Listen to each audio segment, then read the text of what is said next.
안녕하세요. 가끔 TV 같은 곳에서 나오는 프로그램을 보면 솔직히 저는 거기에 나오는 사람들을 보면서 설마 사람이 내 정도까지 하겠어. 일부러 방송에 나가려고 그렇게 하는 걸까 생각했어요. 하지만 현실은 더 하더라고요. 신혼 기간에 대한 이야기가 많이 있지만 주로 결혼한 후 3년 정도까지를 신혼이라고 생각한다는 말을 들었어요. 신혼이라면 둘이 얼굴만 봐도 좋은 시기잖아요. 하지만 저는 이 신혼의 이혼을 결심하게 됐죠.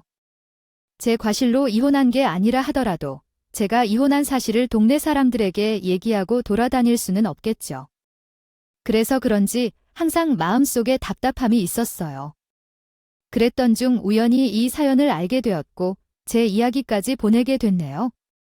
결혼을 앞두고 저희 엄마는 없어요? 걱정이 많으셨습니다. 그래도 결혼식을 하는 것이 낫지 않나요? 순서가 중요하다는 것이 있죠. 괜히 식장에 들어가 봐야 한다는 말이 있는 것도 아니에요. 그렇긴 한데 요즘에는 집 때문에 혼인신고를 먼저 하는 사람들도 많아요. 신혼부부를 우대해주는 부분들이 있거든. 요즘엔 사람들이 결혼을 안 하려 하죠. 그런 이들이 많다는데요. 내 주변엔 그런 사람이 하나도 없었어요. 제가 너와 결혼식을 하기 전에 혼인신고를 해야 한다고 말하니까 다들 말리던데. 엄마는 내 말을 못 믿고 내 남자친구를 많이 보고 어른들과 많이 이야기했었죠. 어차피 다 해야 할 거니까 그냥 순서만 바꾸는 거예요. 너는 다 알아서 잘 하겠지만 괜히 걱정돼요. 그러자마자 그가 뭘 의미하는지 나는 알겠는데 우리 결혼 안 할 것도 아니고 벌써 날도 다 잡았잖아. 결혼하면 제일 문제는 집인데 나 역시도 그랬어요. 서울도 아니고 경기도인데도 그럼에도 불구하고 내 집 얻는 것이 쉬운 일은 아니었어요. 그래서 우리는 결혼하기로 했어요. 나를 다 잡아놓은 후 혼인신고를 했어요. 결혼하기 전까지 열심히 청약을 넣어놓고 성공하면 그 집으로 이사를 가고 안 되면 전세대출을 받아서 집을 구하려 했거든요. 우리 친정 부모님은 결혼식장에 들어가 보아야만 하는데 너무 성급하게 혼인신고를 한 게 아닌가라고도 하셨지만 제 돌아오는 사람들은 나처럼 결혼식 전에 혼인신고를 하는 경우가 많았어요. 아마도 청약에 당첨될 확률을 높이기 위해서죠. 그러던 중 결혼하기로. 6개월 전에 기다리던 청약에 당첨되어서 오늘 나에게 연락이 왔어요. 청약에 당첨되었고 우리는 새 집에서 신혼생활을 할 수 있게 되었어요.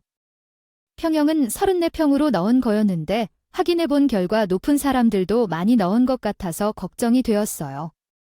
결국 전세로 대출을 받아야 하는 상황이라고 하니 이제 집을 구해야 하네요. 그런데 좀 문제가 있어요. 문제가 무엇인가요?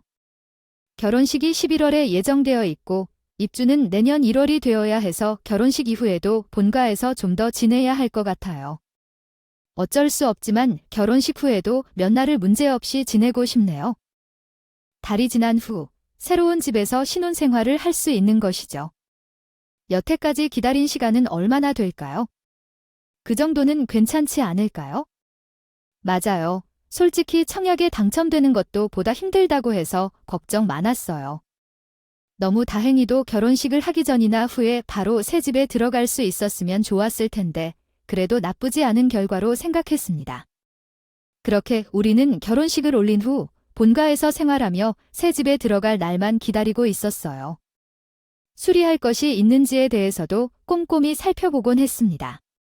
근데 신은 갑자기 전세기를 당하는 바람에 한번 뒤집힌 적이 있었어요. 어떻게든 해결되는 것처럼 보였지만 실제론 그렇지 않았나 봐요. 나중에는 우리까지 호출하셔서 남편과 함께 부모님 집으로 옮겨야만 했답니다. 시어머니는 제 얼굴을 보시자마자 냉큼 집 얘기를 꺼내셨어요. 너희는 애도 없고 둘이서만 사는 집 하나 있으면 되니까 이번에 당첨된 그 집은 우리 딸한테 주자네. 저희 그 집에 들려려고 얼마나 기다렸는지 아시잖아요. 그리고 청약 당첨도 제 이름으로 되어 있어서요. 그런 식이야. 너랑 우리 딸이랑 같이 부동산에 가서 내가 판다고 하고 내 딸이 사는 집으로 지어도 되는 거지 않아요? 애도 있는데 얘네들은 당장 어디 가 살아야 하는지 해. 그럼 제 친구가 월세 받아서 집을 하나 갖고 있었는데 이번에 사는 사람이 나가서 팔아야 되나, 또 사람을 들여야 되나, 민다 했다고 했거든요. 거기 한번 물어보라고 들었으니까요. 저희도 힘들게 청약 당첨된 곳이라 신우한테 주고 싶지 않았어요. 그리고 새 집이라는 거죠. 그래서 제도 최대한 도울 수 있는 방법이 있다면 도와드리려고 이것저것 말을 드렸어요. 월세는 그렇게 좋아하지 않아요. 월세는 돈을 바닥에 버리는 것이라고 하잖아요. 근데 집은 어디에 있는 거죠? 아파트예요. 평수는 정확히는 몰라요. 30평 정도는 되지 않는 것 같아요. 그래도 급하시다면 그쪽으로 가는 게 나을 거라 생각해요. 당장 살 곳이 없다면 어디든 감당할 곳이라도 찾는 게 아니겠어요? 근데 상대방은 내가 하는 말이 마음에 들지 않는다고 하더군요. 그건 이해할 수 없었어요. 속으로 아직도 정신을 못 차렸네 싶은 생각이 절로 들더군요. 어떻게 그 집에서 살 것이에요? 너희는 애도 있고 짐도 많다고 하지 않았어요. 그 집이 썩 크지 않은 건 사실이라 좁은 공간에 이점이 있겠죠. 모르더라도 상황이 급하면 월세라도 가야 해요. 사실 지금 찬물 도움이 필요한 때가 아니에요. 그러지 말고 우리가 올캔 들어가는 집으로 이사 가면 안 돼요? 엄마마들로 내면서 애도 없고 아직 일어나 아니면 조금 떨어져서 지내다가 돈을 모아서 집을 사도록 해야겠어요. 그건 안 될 것 같아요. 저희도 거기로 돌아가기 위해 일부러 혼인신고도 먼저 제출했는데 그래서 저희는 지금도 본가에서 살고 있죠. 신우도 은근히 저희 집을 탐내는 것 같아서 짜증이 나올 것 같아요. 우리가 청약할 때 보태준 것도 없었는데 오히려 우리가 그렇게 청약을 준비할 때 해도 되냐고 말했었어요. 근데 이제 내 집은? 터미널에서 잠시 쉬다가 집에 들어오고 싶어 하는 모습을 보여줬어요. 그래서 저도 결코 그렇게 허락하지 않겠다고 말했죠. 제가 단호하게 말하자 이해하겠다고 하며 그만두겠다고 했습니다. 하지만 얼마 지나지 않아 시어머니 집에서 지나쳐 살고 있는 것으로 보였고 그 이후 시댁에 가면 조카들이 종종 다니는 걸 봤습니다. 신의 행동 방식은 확실하게 드러났는데 신우는 매우 난잡했고 어리보기보다 더 부지런하게 돌아다녔어요. 그 결과 제가 시댁에 머무를 때 시어머니가 제대로 정리하라며 신이를 때리는 모습을 몇 번이나 보게 되었습니다. 식탁에 올려둔 건 뭐냐는 듯 자주 듣곤 했죠.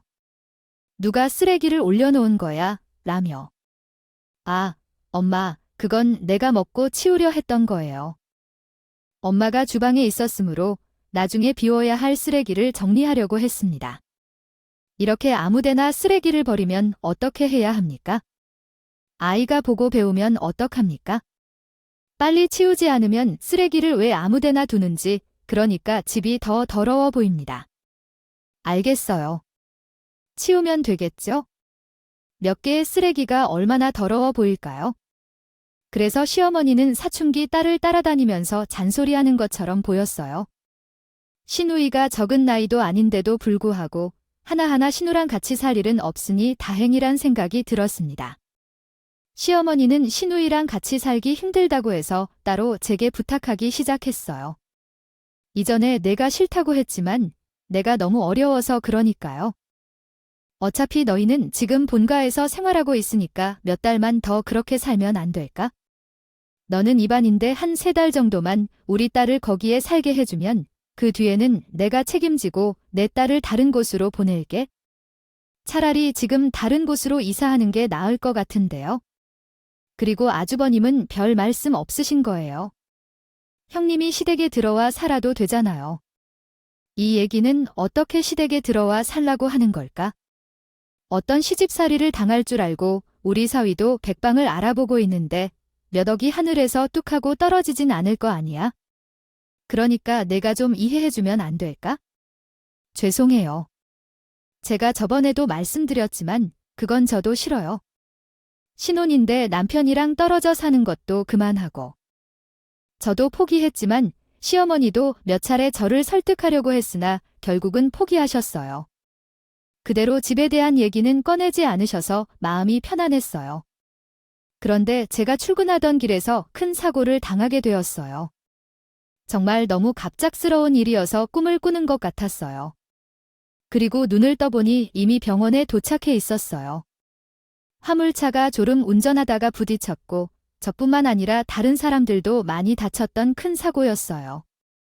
저는 앞에는 아니었지만 큰 충격이었어요. RH-형이어서 수혈이 어려운 사람 중 한 명인데 이렇게 세상을 떠날 수도 있겠구나 하는 별의별 생각이 들었던 거예요. 의사들과 간호사들이 닿기라도 계속 도와주시는데 급한 상황에서 응급처치와 수술을 받게 되었습니다. 그러다가 오늘과 내일을 버텨내면서 고비를 넘겼는데 골절이 심해서 몇 달 동안 병원에 머물러야 했습니다. 병원에서 시간을 보내다 보니 신혼집 이사 날이 다가왔습니다. 제가 당장 도와줄 수 없어서 남편에게 미안하면서도 걱정이 되어 물었습니다. 이번 주 주말에 이사를 떠나야 하는데 내가 도와주지 못해 너 혼자가 힘들 것 같아서 미안해. 어쩔 수 없이 포장 이사를 하고 있으니 따로 할 일은 없을 테니 예전에 같이 정해둔 대로 해도 괜찮아. 또 너 지금 몸이 중요하니까 천천히 걸어 다닐 수 있는 게 최우선이야. 혼자서 괜찮아. 내가 어떻게든 도와줄 수 있는 일이 있으면 말해줘. 이사하는 도중에 부상을 입는 일이 없도록 조심해야 해. 그리고 요즘에는 포장이 잘 되어 있다고 하니까 걱정하지 마. 내가 이사를 한 후에 곧바로 와서 찍은 사진을 보여줄게. 결국 남편이 없이 혼자 집 이사를 진행하게 되었어. 이사하는 동안 어떻게 지내고 있는지 물어보기도 하고 사진을 찍어서 보내달라고 요청했어. 몇 장의 사진을 보내줬지만 기분이 좀 쓰려서 그랬어. 하지만 어쨌든 이사로 정신없는 상황에 있는 남편에게 더 많은 것을 요구할 수는 없었어. 빨리 와서 내 새 집을 보고 싶은 생각만 했지. 그날 저녁에 남편이 저를 캐멀렉스 클러메이션 마오 생각을 읽어주신 제 병실에 와서는 이사한 난 사진 몇십 장을 보여주더라고요. 신나서 남편이 건네준 사진을 하나씩 보고 있었는데 문득 시어머니와 신우가 보이길래 남편에게 물어봤어요. 어머니와 형님이 와서 도와주신 거야? 아무래도 당신이 없다고 하니까 여자들이 봐야 할 것이 있으니까 와주셨어요. 그래서 나도 수월하게 이사를 했지? 너무 감사해. 내가 챙겨야 되는데 아파서 가보지도 못한 채로 병원에 입원한 때도 자주 와주셔서 너무 감사했어요. 내일 당신 보러 온다고 하던데. 뭘 고마워. 가족이니까 챙기는 건 당연한 거지. 제가 병원에 입원한 것부터. 시어머니와 신우가 남편을 자주 챙겨주는 것을 알고 있었지만 이렇게 우리가 이사하는 것까지 챙겨줄 거라고는 생각하지 못했어요. 세심하게 챙겨주셔서 감사한 마음이 들었고 또한 제가 뭔가 도울 수 있는 일이 있을까 생각해보게 되었습니다. 원래 호의를 받으면 호의해주던 것처럼 저도 호의해주고 싶다고 생각하고 있었거든요. 그런 고민을 하고 있는 사이에 신우가 제 병실을 찾아와서 안부를 물어주었어요. 몸은 어떠니? 이제 걸어 다닐 수 있다고 하네. 잘 됐네 라며 말했고 날 병실에 있는 게 좋아하는 것 같아서 다행스러웠어요. 남편에게 들었는데 이번에 우리 집 이사하는 것도 많이 도와주셨다면서 감사해요. 아니야, 올케가 지금 몸을 움직이기 어렵잖아. 근데 이사할 때 어떻게 살림살이 어떻게 넣을지는 여자들이 잘 알고 있잖아. 알았어요. 그래서 엄마랑 같이 갔었어요. 그리고 동생은 걱정하지 마세요. 나랑 엄마가 들면 챙겨주고 있으니까 빨리 나와서 형님이랑 어머님을 더 힘들지 않게 해야겠어요. 뭘 빨리 먹고 싶은 게 없어요? 다음에 찾아줄게요. 제가 아플 때 이렇게 챙겨주는 모습을 보면서 그래도 가족이라서 다행이에요. 남편과 쟤를 챙겨주는 모습에 고마움을 느끼면서 태어나고 나서 적금을 시누이 집 사는데 버티라고 하나까라는 생각도 했습니다. 제가 조금씩 회복되니 친구들도 한둘씩 병문 안에 와줬어요. 얼굴이 반죽어 있었지만 조금씩 얼굴도 좋아지고 있는 것 같아요. 다행히도 처음에 너가 병원에 입원한 것에 대해 정말 놀라셨던 것 같아. 퇴원이 언제쯤 할 수 있는지 모르겠지만 아마 좀 더 시간이 필요할 거야. 갑자기 이런 사고를 당할 것 없다고 생각하지 못했어. 이제는 버스도 무서워서 못할 것 같아.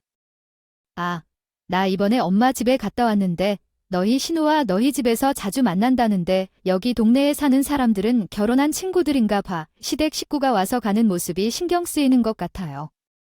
하지만 저희가 이사할 때 도와준 것을 생각하면 그럴 수도 있을 것 같아서 친구에게 말해봤어.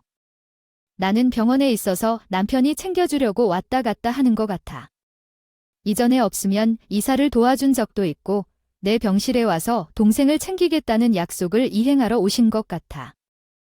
텐이 신경 쓰지 말라고 하셨다면 그래, 그런 거 치고는 아기랑 자주 왔다 갔다 하는 것 같던데. 맞아. 나도 저번에 이틀 연속으로 본 적 있었어. 내게 물어봐야지 해놓고 잊어버렸는데 너가 말하니까 생각난다. 나는 그럴 수 있다고 생각했는데 오히려 친구들이 더 의아하게 생각하더라고요. 그때도 저는 이사하고 나서 자잘자잘하게 챙겨야 할 짐들이 많이 있어서 자주 와주시는 거구나 생각했습니다. 이사도 끝내겠다. 형님을 애도 봐야 되는데 우리 집에 왔다 갔다 하는 게 힘들 테니 당신이 집 좀 챙기라고 해줄 생각으로 편안봤습니다. 요즘 형님 우리 집 자주 오셔서 당신 챙겨주지로 오시는 거야? 우리 누나가 왜 우리 집에 오라고 해도 당신이 없는데 자기가 왜 가느냐고 하면서 안 오셨어요. 저번에 당신이 챙겨주신다고 하셨잖아요. 요즘 내 친구들이 우리 집 근처에서 형님을 많이 봤다고 해서 자주 아주 신나해했어요. 아니에요. 당신 친구들이 잘못 봤나 봐요. 당신도 아실 것처럼 우리 누나는 얼굴이 흔한 얼굴이잖아. 헷갈렸나 봐요. 아무 생각 없이 건넨 말에 남편의 반응이 조금 꺼림직했습니다. 신우에 대해 물어보니 화들짝 놀라면서 손사래를 쳤어요. 만약 남편이 대수롭지 않게 요즘 자주 온다며 본인을 챙겨준다고 하면 당신이 이제는 좀 챙겨야겠다고 하며 몇 번 잔소리하고 넘어갔을 텐데 본 사람이 있는데도 불구하고 절대 아니라고 하니 수상해 보였어요. 근데 제가 직접 나가 확인할 수 없는 상황이라 찜찜했어요. 마음속에서는 넘어가야만 했습니다. 수술을 한 번 더 받은 후로부터 회복 과정이 분명히 달라졌어요. 남들에게는 티가 나지 않을 수도 있지만 제 자신으로서는 조금씩 좋아지고 있다고 느꼈습니다. 의사 선생님도 눈에 띌 정도로 회복되고 있다고 하셔서요. 어느 날 병실에만 있기가 답답해서 로비에 있는 소파로 나가 TV를 보다가 익숙한 목소리가 들려 뒤를 돌아봤어요. 확인해보니 신우가 통화를 하며 지나가고 있었기에 아는 척을 하고 싶은 마음에 그의 뒤를 따라갔습니다. 그런데 신우이가 통화하며 내뱉는 말이 이상하더라고요. 말하길, 그렇다면 이러한 큰 사고가 발생하면서 우리의 상황을 보니까 쉽게 될까요? 태어날 수 없다면 그런 경우에는 이름을 내가 가져가고 우리 집에 한번 초대할 거야. 솔직히 말하면 현재도 내 집이긴 하지만 확실히 새 집이라는 것이 좋을 것 같더라. 신우이의 얼굴을 보러 내게 온 줄 알았는데 아닌 척을 하려고 따라가다가 의도치 않게 통화 내용을 들었더니 가슴이 두근거렸어. 제 이야기야. 친구들이 집 근처에서 신우를 자주 봤던 건 바로 제 집에 신우이가 살고 있었기 때문이었어. 자주 저를 보러 온 건 제가 걱정돼서 그런 게 아니라 언제 죽을까 보러 온 거였나 봐. 순간 너무 놀란 마음에 신우이를 마주치고 싶지 않아서 검사하는 곳으로 가버렸어. 신우이가 제 병실로 왔는데 제가 없어서 그런지 저한테 전화를 걸었어. 이렇게 심심한 걸 같아. 병원에 도착했는데 제가 방에 없네요. 어디로 가셨어요? 검사를 몇 가지 받아봐야 할 것들이 있다고 하셨었죠. 현재 검사실에 계시다고 하더라고요. 어머, 몸 상태가 더 좋지 않아졌군요. 올케는 아프면 안 돼요. 피도 구하기가 힘들다며 신우가 걱정하는 말을 했지만 저는 서둘러 전화를 끊었어요. 그리고 검사실 근처에서 20분 정도를 앉아 있다가 제 방으로 돌아왔습니다. 시간이 지나도 제가 돌아오지 않으면 그냥 떠날 거라고 생각했는데 방에 들어가 보니 신우가 기다리고 계셨어요. 많은 검사를 받는 것 같네요. 어떤 문제가 있는 건가요? 그런 문제는 아니라고 하더라고요. 그냥 확인해야 하는 것들이 있다고 했습니다. 다행히도 병원에 있는 동안에는 몸이 완전히 회복될 때까지 있어야 하죠. 뿐만 아니라 이 기회에 병원비와 같은 걱정할 필요도 없어요. 이럴 때에는 푹 쉬는 것도 중요하죠. 의사가 걱정스러운 어조로 다가와서 이것저것 물어보며 다시 한번 심사좋게 생각해보게 했는데 그런 모습에 소름이 돋았어요. 만약 신우가 다른 사람과 대화한 내용을 몰랐다면 제가 불안해서 그러는 거구나 생각했었을 겁니다. 제가 죽을 날만 기다리고 있다는 것을 모르고 신우의 모습을 바라보니 사람이 무섭다는 것을 느낄 정도였죠. 그날은 신우에게 티를 내지 않았지만 마음속으로는 어떻게 해야 할지 고민이 많았어요. 어느 날 의사 선생님이 제게 부르셨습니다. 이번에 받은 검사 결과가 생각보다 잘 나왔어요. 보니까 마지막 수술 이후 회복이 잘 되는 것 같아요. 다르게 몸이 조금 괜찮아진 것 같더라고요. 이 정도면 통원 치료를 받아도 좋을 것 같아요. 내일 모레 퇴원하시는 걸로 하시죠. 남편이 제 때문에 자주 회사를 빠지게 돼서 이번에 퇴원은 저 혼자 자려고 해요. 남편이 보더라도 얘기를 안 해줬으면 하는데요. 깜짝 놀래켜주고 싶거든요. 퇴원의 사실을 남편에게 알리고 싶지 않았어요. 제 눈으로 확인하고 싶은 것들이 있었거든요. 그렇게 퇴원하고 짐을 싸서 택시를 타고 집으로 가는 길에 시어머니에게 문자를 보냈습니다. 알리지 말까도 생각했지만 어차피 알아낼 것 같아요. 사실이었으나 어머니, 저 이제 퇴원해서 병원에 없어요. 혹시 제 병실에 오셨는데 저 없어서 놀라실까 봐요. 저 지금 집으로 가고 있어요. 전화를 할까 생각도 들었지만 그냥 문자만 보냈어요. 괜히 전화 통화를 하면서 이런저런 얘기를 나누고 싶지 않았거든요. 근데 문자를 바로 보셨는지 저한테 전화를 가시더라고요. 그래서 받으려고 한찰나 전화가 끊겼습니다. 뭐 잘못 전화했나 싶었죠. 근데 그 뒤에 시어머니한테 문자가 한 통 날아왔습니다. 얘야, 빨리 거기서 나와. 며느리 퇴원한단다. 그 문자를 보니 이상한 기분이 들었어요. 그래서 저는 택시에서 내려 바로 집으로 올라갔습니다.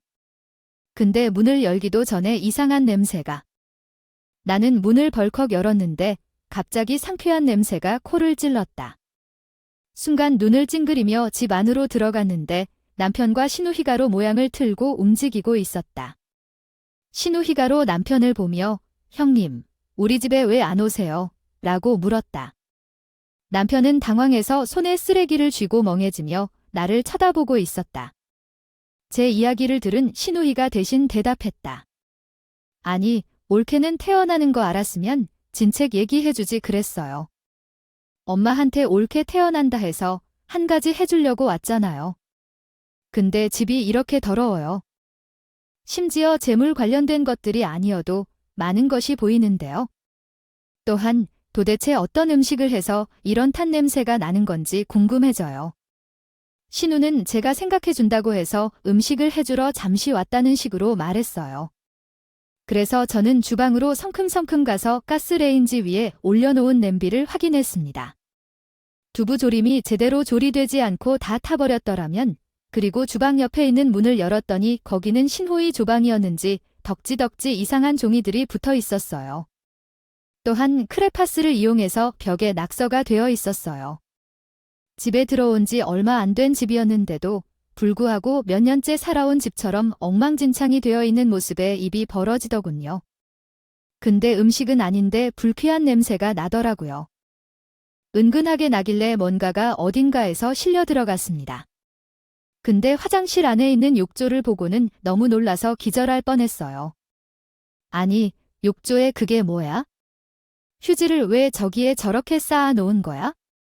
아, 그거 올케의 화장실에는 쓰레기통이 없더라고. 전에 변기를 넣으니까 막혀서 한 4일 동안 안방 화장실만 썼다는 얘기야. 불편해서 그냥 욕조에 버렸어. 아니, 그럼 휴지통을 하나 만들던가 바로바로 휴지를 다른 곳에 버렸어야. 아니, 지금 그게 문제가 아니라 지금 우리 집에 계속 사셨다는 거예요. 제가 욕조에 들어간 쓰레기에 대해서만 지적하는 줄 알았어요. 근데 사실은 그게 아니에요. 욕조에 있는 쓰레기를 보니 우리 집으로 이사한 이후로 시누이가 살았던 것 같아서요. 그게 잘못된 거였잖아. 그래서 제가 그 얘기를 하며 신우를 쏘아봤어요. 그러니 신우이도 아차 싶었나 봐요. 갑자기 변명을 하기 시작했습니다. 올케가 병원에 있고 남동생도 엄마한테서 회사 다니는 게 편하다 해서 우리가 좀 들어와 있었어요. 아무래도 새집은 사람들이 좀 살아줘야 사람 냄새도 나고. 그러지 사람 냄새가 아니라 여기 쓰레기 냄새 천지예요. 누가 여기를 새집이라 하겠어요?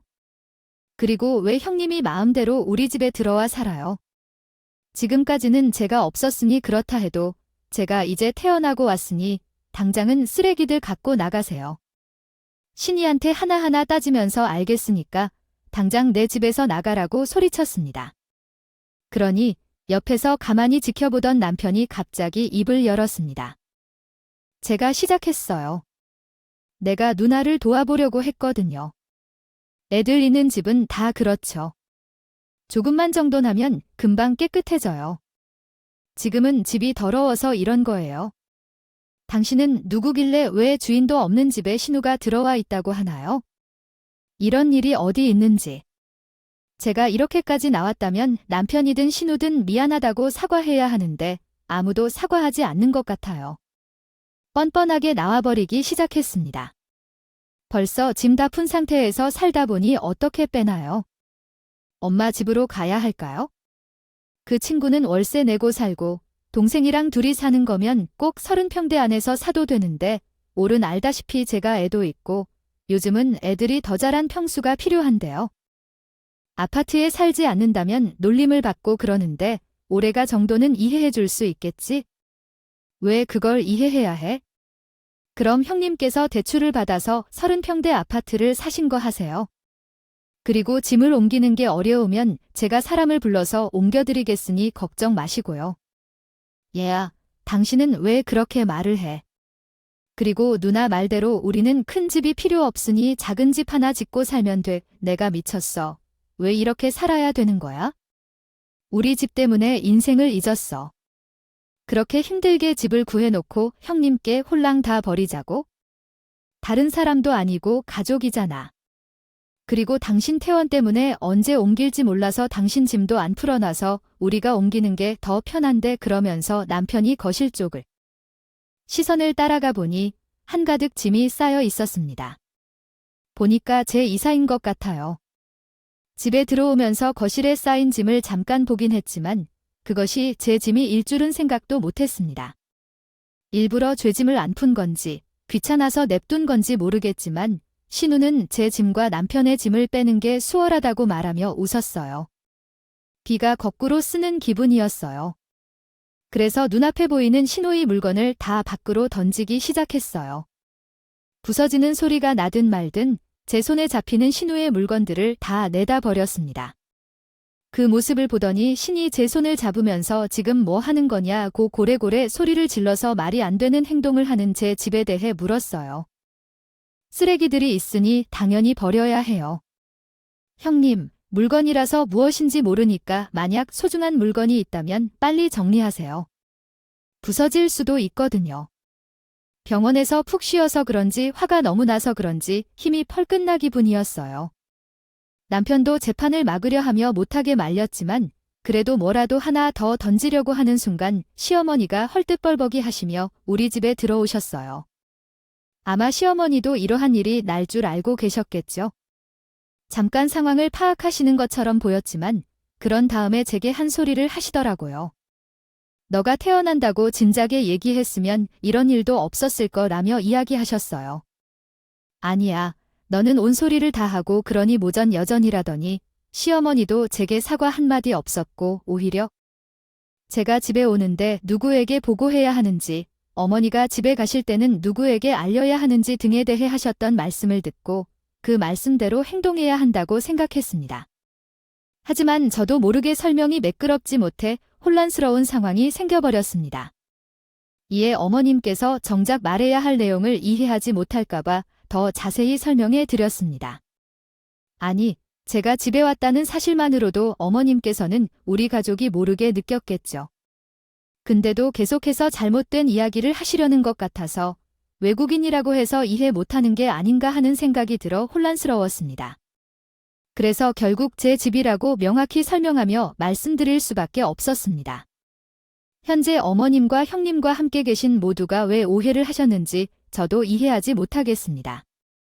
당신이 계신 것 같은데 이것은 제 집입니다.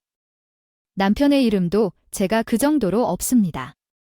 제 집인데 왜 다른 집을 구해야 하고 태어나고 집에 와도 연락을 하고 올 필요가 있어요? 계속해서 제 집에 계시면 저는 주인 침입죄로 신고할 거예요. 경찰을 불러내면 제 손을 잡고 나가실 거라면 지금 당장 제 집에서 나가세요. 어머나, 가족끼리 경찰에 신고를 한다니 그거 너무한 일이 아니에요. 그리고 잠깐 너 없을 때 내 집을 사용할 수 있다고 생각한다면 그렇게 제정신을 그만둬야 해요. 내가 내를 병원에 데리러 자주 가는 것을 너 챙겨주는 것을 생각도 못해. 어떻게 사람이 이럴 수 있지? 길 가는 사람들을 붙잡고 물어보면 제가 내게 너무나도 했고 내가 시어머니와 신랄뿐만 아니라 남편까지 너무 많이 하는 거야. 아니냐고 하는 거예요. 주인도 없는 집에 들어와서는 집을 엉망으로 만든 것도 모자라 집에서 나가라고 하니 너무하다고 하는 염치 없는 시댁 식구들을 보며 남아있던 마지막 정도 다 떨어지고 말았습니다. 하지만 제가 충격받은 사건은 이게 끝이 아니에요. 시어머니 입에서 이혼 소리가 먼저 나오더군요. 그리고는 이혼해 줄 테니 달라고 하기 시작했습니다. 너 같은 며느리 나도 싫다. 이혼해 내가 난리쳐서 이혼하는 거니까 그 위자료 나랑 우리 딸한테도 보내내. 지금 무슨 말씀을 하시는 거예요? 위자료를 받을 거면 제가 받아야죠. 그걸 왜 어머님이랑 신우가 받아요? 내가 지금 갈 것도 없는 내 딸 내쫓으려고 이러는 거잖아. 그 돈을 줘야 해. 내가 돈을 얼마나 주느냐에 따라 나가는 시간이 달라지는 거야? 시어머니와 신우의 태도가 놀랍기는 했지만 더 놀라운 건 남편의 행동이었습니다. 솔직히 말해서 남편이 제가 화를 내면서 시누이와 시어머니에게 큰 소리를 쳐도 시어머니와 시누이와 영원히 단절을 하지 않으면 결혼 생활을 계속할 수 없을 것 같았어요. 그런데 남편은 오히려 제게 소리를 지르며 과거로 돌아가라고 했어요. 당신, 우리 누나와 엄마에게 바지런히 소리치는 걸 보니까 정이 다 떨어져서 못 사겠어요. 당신이 우리 누나와 엄마에게 사과하면 이혼을 고려해 볼 거예요. 내가 뭘 잘못했는데 사과하라는 게 현재 잘못한 것을 인정해야 하는 사람은 당신과 시댁 가족이 아니야? 아니라고 생각해. 어차피 당신은 병원에 계셨잖아. 잠시 동안 우리 누나가 잠깐 나와서 산 거였어요. 그러니까 이렇게 난리를 치는 게 말이 되지 않아. 그래서 나왔으니 나가시라고 했잖아. 근데 형님이 여태까지 말없이 살아와서 미안해. 얼른 짐 뺄게 이렇게 했어? 내 짐 아직 안 풀었으니 갖고 나가라고 했잖아. 근데 내가 잘못했다는 거야? 병원에는 내가 다녀왔는데 왜 내 입에서 헛소리가 나오는 거야? 내가 가서 입원해야겠다. 끝까지 저보고 잘못했다고 빌라고 하는 남편을 보며 곱게 이혼해주면 안 되겠다 생각이 들었습니다. 그래서 변호사를 찾아가서 신우랑 시어머니 상대로 돈을 받아낼 수 있는 방법이 있냐고 물어봤어요. 솔직히 반신반의한 마음으로 물어본 건데 가능하다고 하는군요. 하더라도 애매한 경우가 있기도 하지만 제 이야기를 듣고 그 정도면 당연히 청구할 수 있다고 말씀해 주셨어요. 그래서 시어머니와 시누이에게 각각 정신적 피해 보상을 요구하는 내용이 적힌 서신을 보냈습니다. 그러자 받은 시어머니와 시누는 찾아와서 자기들이 왜 이 돈을 주어야 하는지 난리를 치기 시작했어요. 내가 어떤 정신적 충격을 받았다고 돈을 달라고 하는 건 어디서 들었냐? 돈은 우리가 받아야지 맞아. 그리고 준 것도 있어? 이런 것은 모두 무고죄에 걸리는 것이야. 기가 차서 정말 뻔뻔해도 정도가 있지? 어디 가서 한 번 아니라고 해보세요. 누가 어른 마냥 하는지 두고 보자고요. 그리고 제가 하는 이유는요. 증거가 없이 돈을 달라고 한 것을 봐서요. 우리나라 판사들이 바보로 여겨져요. 왜냐하면 내 동생에게 재산 분할을 통해 절반을 주어야 해서 아까워하고 우리에게 돈을 가져가고 싶어서 그렇게 말한 거야? 그럼에도 불구하고 그건 아닐 거예요. 원래 그 돈은 제 것이거든. 또한 누가 이 집을 재산 분할로 절반씩 나눠주는 건지 궁금해요. 결혼 기간이 그리 길지 않았고 이 집에 내가 기여한 정도가 100%여서 만약 이혼하면 다 반반이라고 하는 게 이해가 안 가요? 그것도 몰랐어요. 변호사를 찾아가 봐야 해요. 그런 것들을 듣고 있으면서 조금이라도 좋게 이혼하고 싶다면 당장 우리에게 보낸 소송을 철회하라 해. 왜 그 소송을 철회하라고 하는 건지 이해가 안 가요? 제가 받은 정신적 충격에 비하면 작은 것이라도 받아야 제 성이 풀릴 것 같아요. 비록 이해는 되지 않았지만 아마 이제 울면서 큰일을 벌일지도 몰라 내 동생과 화해하기 위해 생각조차 없으니까 신우랑 시어머니는 바로 소송을 제기하려는 것을 본 후 고개를 내리며 사과해봤지만 소송을 이어나갈 것인지는 고민했다. 결국은 다짜고짜 떠나버린 신우가 더 마음이 편해지더군요. 그러나 한편으로는 나와 별로 친밀한 사람들과 되짚고 생각해보니 다시 가족이라는 낌새가 어울려 보이기도 했습니다. 남편과 이혼 소송 중이었는데 어느 날 남편 전화가 왔습니다. 어떤 말을 하려는 걸까? 궁금해져 녹음기를 켜놓고 전화를 받았어요. 그때 깨달은 것은 혼자 무언가를 키워나가는 게 쉽지 않고 아직 어려움을 겪고 있음을 안타깝게 느낀 것이었으며 아직 젊어 다시 시도해볼 수도 있다고 생각했습니다. 집 사면 되겠다 생각했지만 당신과 이렇게 되니까 후회가 들어서 이제 와서 그러기엔 너무 늦지 않았어요. 당신 앞에서 어머니가 형님 편들면서 나를 보고 사과하라고 소리 지른 적도 있었죠. 사실 나도 그 정도까지 안 해도 된다고 생각했지만 뭔가 자존심을 세우고 싶었던 것 같아요. 미안해요. 이혼하지 말자는 말을 하지 않을게요. 대신 엄마와 누나한테 돈 받는 건 안 해주면 안 될까요? 누나와 엄마도 진짜로 당신께 미안하다고 하고 있어요. 왜 이 사단이 생기게 된 건 어머니와 형님 때문인데 그리고 나한테 미안한 사람들이 미안하다는 말도 안 하고 자기가 돈을 왜 주냐고 고래고래 소리만 지르던 때가 있었어요. 그때는 누나와 엄마가 놀라서 그런 거였고 지금은 진짜로 미안합니다. 생각하고 있어요. 그래서 미안한 마음을 돈으로 갚으시고 싶어서요. 그러니까 이제는 전화도 안 받을 거니까 그렇게 알아요. 본인들이 사과하기 싫어서 남편을 시켜 돈을 안 주려고 했던 것 같아요. 그래서 남편 전화도 그냥 차단했어요. 시누이와 시어머니 양쪽에서 위자료를 받아냈었죠. 지금 생각해도 감사한데 만약 미안하고 잘못했다고 비는 말을 들었으면 제가 이렇게까지 할 수 없었을지도 몰라요. 제가 그렇게 독한 사람은 아니었거든요. 근데 시댁 식구들이 사람을 독하게 만들더라고요. 덕분에 남편이랑 재산 분할도 넉넉하게 받았고 시어머니와 함께 행복하게 지내고 있어요. 신우에게 위자료까지 뜯어낼 수 있었습니다. 그 돈으로 당첨된 청약은 팔아버리고 제 회사 근처에 아파트를 하나 구입했어요. 시대 근처 동네는 가고 싶지도 않더라고요. 그냥 그 동네에 가면 괜히 쓰레기 냄새가 나는 것 같기도 하고 그래요. 제 집이 쓰레기 더미가 된 장면은 아직도 생생하게 떠오르는 것 같아요.